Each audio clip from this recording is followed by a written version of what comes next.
আজি মই এই ভিডিঅ'টোত ক'ম যে স্কলাৰশ্বিপৰ পইচা পাবলগীয়া আছে যদি বা পাইছে নে নাই চাবলৈ কোনটো ৱেবছাইটত যাব লাগে বা কেনেকৈ চাব লাগে সকলোবোৰ ক'ম। তাৰ কাৰণে ভিডিঅ'টো লাষ্টলৈকে চাব।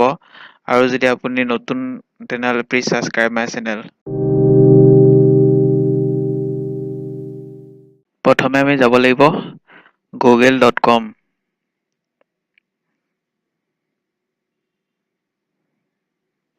google.com যোৱাৰ পিছত গুগলত আমি চাৰ্চ কৰিব লাগিব PFMA।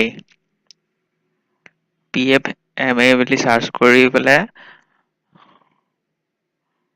তাত আমি ৱেবছাইটবোৰ ওলাব।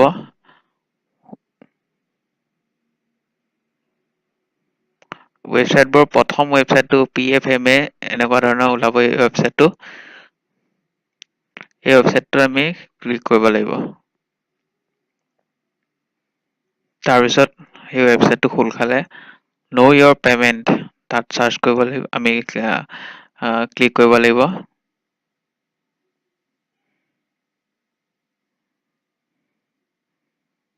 ক্লিক কৰাৰ লগে লগে এখন নতুন উইণ্ড' খোল খাব। তাত লিখা থাকিব আধাৰ নম্বৰ মাৰিবৰ কাৰণে।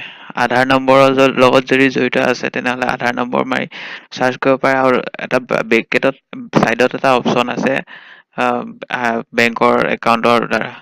বেংকৰ একাউণ্টত সেইটোত প্ৰথমে বেংকৰ নাম লিখিব লাগিব। আপুনি সম্পূৰ্ণ নাম লিখিব নালাগে। প্ৰথম লিখাৰ লগে লগে চাৰিটা আখৰ তাৰ বেংকবোৰ ওলাব।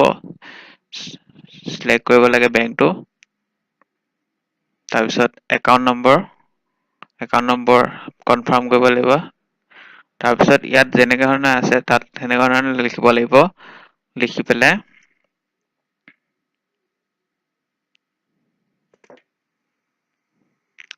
চাৰ্চ কৰিব লাগিব।